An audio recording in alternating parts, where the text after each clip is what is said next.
अगदी मनापासून स्वागत आहे। तर आजचा ब्लॉग देखील असाच असणार आहे की साडी कशी वेअर करायची।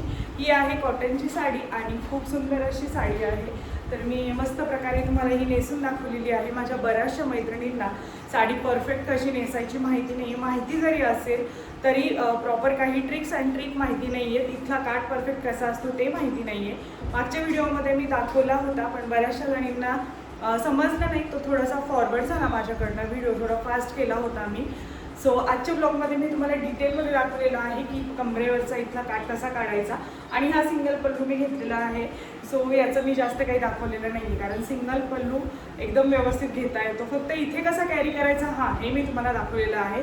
तर येस, ब्लॉग हा शेवटपर्यंत नक्की बघा आणि आपल्या चॅनलवर जर नवीन असाल तर लाईक, शेअर आणि सबस्क्राईब करायला अजिबात विसरू नका। So stay tune. सो चला, आपलं आता ट्युटोरियलला सुरुवात करूया। तर बेसिक साडी नेसायचं सगळ्यांना माहिती आहे आणि एक सिंगल पल्लू मी इथे करून घेतलेला आहे। कॉटनच्या साडीचा शक्यतो असा सिंगल पल्लू खूप छान दिसतो। सो तो इथे कॅरी कसा करायचा हे आपण सगळ्यात शेवटी बघणार आहोत। तर आता मी हा पल्लू करून घेतलेला आहे। आता निर्या कशा करायच्या आणि हा इथला काठ जो आहे तो कसा करायचा हे आपण बघूया। तर सगळ्यात आधी तर तुमच्या हाईटनुसार तुम्ही साडी व्यवस्थित टकिंग करून घ्यायची। सिंगल पल्लू काढायचा आहे। पल्लू माझा एवढा आहे, एक साईड माझी एकदम खाली फ्लोअरला लोळते आहे। तुम्ही अजून मोठा पण घेऊ शकता किंवा कमी पण करू शकता। मला बेसिकली असा आवडतो तर मी असा केलेला आहे। सो त्याच्यानंतर आता ही बेसिक गोष्ट आहे की आता हे इथनं काठ बरोबर करून घ्यायचा। त्याच्यानंतर इकडच्या साईडला आता काय करायचं आहे, आपला आहे काठ खूप वरती पण नाही घ्यायचं, बरोबर इथे तुम्ही कसे कम्फर्टेबल आहात त्याच्यानुसार। सो मला असं आवडतं। आता मी हा काठ काय केला, इकडनं व्यवस्थित ओढून घेतलेला आहे आणि तुमच्या राईट पोर्शनला म्हणजे या साईडला इकडची जी आपली लाईन आहे, आपली कमरेची जी लाईन आहे तिथपर्यंत एवढं, म्हणजे इकडनं एवढा असा हा एवढा पल्लू आहे, म्हणजे पदर आहे, काठ आहे, तो सोडून द्यायचा। म्हणजे इथून सोडून द्यायचा इन द सेन्स की त्याच्या पुढे मिऱ्या करायला घ्यायच्या आहेत। तर आता मी हा इथला थोडासा सैल ठेवलेला आहे आणि इथून पुढे मी मिऱ्या करते आहे। कॉटन साडी आहे त्याच्यामुळे थोडंसं जरा हे होतं आणि त्यात फॅन चालू आहे। सो हे बघा, आता मी इतक्या मिऱ्या करून घेतलेल्या आहे। आता हा लास्ट इकडचा पोर्शन आहे। आता हा इकडचा पोर्शन आहे, ही इकडची निरी थोडी मोठी घ्यायची आहे, जशी की इथे तुम्हाला दिसते। ओके, म्हणजे ती त्याच्यात कव्हरअप होऊन जाते। आता या निऱ्या माझ्या झालेल्या आहेत करून। आता ह्या निऱ्यांना ना मी पिन लावून घेते आहे, म्हणजे टकिंग करताना त्या हलणार नाही आहेत। सो अशा प्रकारे आता मी त्याला पिन लावून घेतला आहे। आणि आता काय करायचं की या सगळ्या निऱ्या आहेत ना पहिल्या खाली व्यवस्थित करून घ्यायच्या। निऱ्या ज्या आहेत, मिऱ्या समथिंग जे काय आहे, जे ते काय काय म्हणतात, तर ह्या मी आता सगळ्या खालपर्यंत व्यवस्थित करून घेते।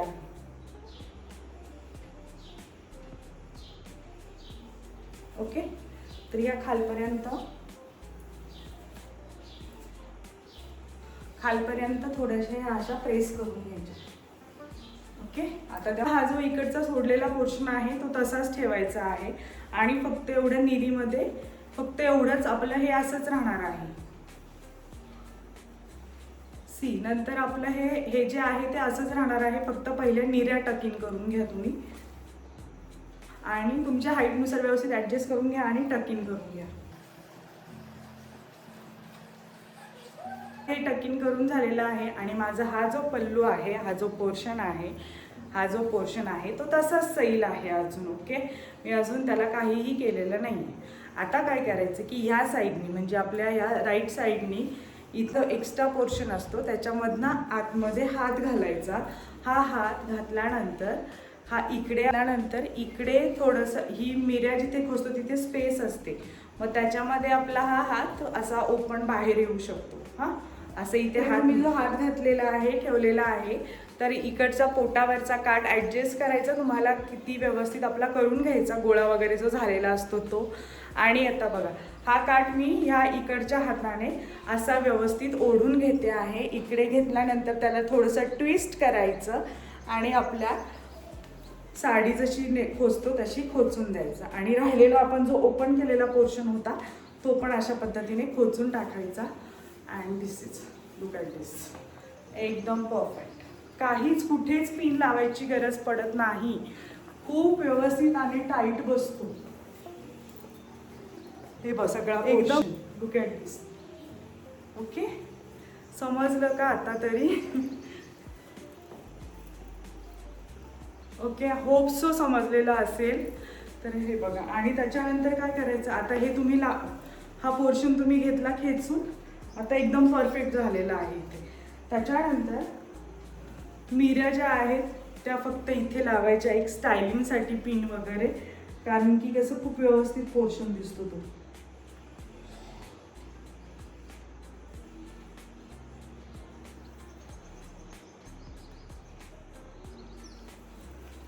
मी इथे पिन लावलेला आहे एकदम व्यवस्थित. ओके, आता हे तुम्ही बघू शकता किती सुंदर वाटतंय. अजिबातच काहीच गोळा झालेला वाटत नाही. प्लस इथे प्लेटिंग पण पडलेलं आहे, चुन्या पण पडलेल्या आहेत इथे, या साईडला चुन्या पण पडल्यात. सो बघू शकता तुम्ही किती परफेक्ट साडी झालेली आहे, बसलेली आहे आपली. आणि तुम्ही कुठल्याही फंक्शनसाठी किंवा कुठल्याही कार्यक्रमासाठी एकदम तयार आहात. सो कसं वाटलं नक्की सांगा. आणि हो, इथलं आता काही जणींना हा हातावरचा पदर कॅरी करता येत नाही. तुम्ही इतकी सुंदर साडी घातली, पण तुम्ही जर हा पदर व्यवस्थित कॅरी केला नाही ना, की तुमचं सगळं लुकच जातं. तर काय करायचं आहे, या पद्धतीने पदर असं व्यवस्थित हे करून घ्यायचा, आणि या आपली इकडच्या साईडचा जो पदर आहे त्याच्या छोट्या छोट्या प्लेट्स पाडायच्या.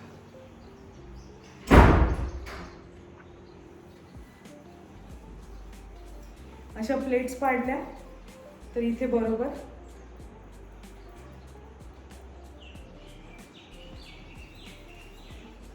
तुम्हाला कम्फर्टेबल नसेल तर तुम्ही इथे एखादा पिन लावू शकता हातावरती, आणि अशा हातावरती सोडून द्यायच्या. बट आता मला सवय झालेली आहे, सो मी विदाऊट पिन पण राहू शकते. सो माझा असा लुक आहे. अशी छान अशी माझी साडी झालेली आहे मिस. आणि साडीमध्ये तुम्ही जितकी व्यवस्थित चापून चोपून एकदम मस्त साडी घालाल तेवढ्याच सुंदर तुमचं लुक येतं आणि तेवढं सुंदर तुम्ही दिसता.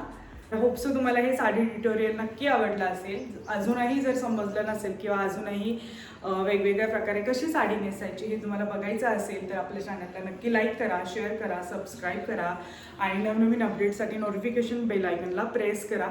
भेटूया आपण नेक्स्ट व्लॉगमध्ये. तोपर्यंत सर्वांनी काळजी घ्या. Bye bye.